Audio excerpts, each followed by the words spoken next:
100 દિવસની ચેલેન્જનો આજે 30મો દિવસ હતો અને આજે અમે એક નવું ઇનિશિયેટિવ લેવા જઈ રહ્યા છીએ કે દર અમારા 15 દિવસે અમે જરૂરિયાતમંદ લોકોને નાસ્તો અને જમાડવાના છીએ.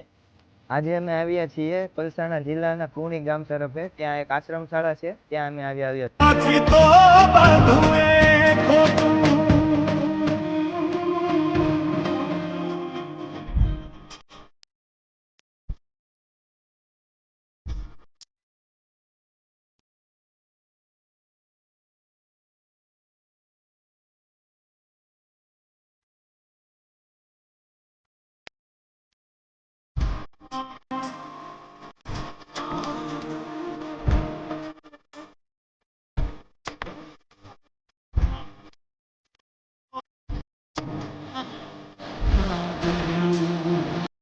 આજે અમે જે જગ્યાએ આવ્યા છીએ એવા જ નવા વિડીયો જોવા માટે આજે જ અમારું આઈડી ફોલો કરો, લાઈક કરો અને સબસ્ક્રાઇબ કરો. ચાલો કાલે પાછા મળીએ ઉડાટ લાઈવ ગીત શોપમાં.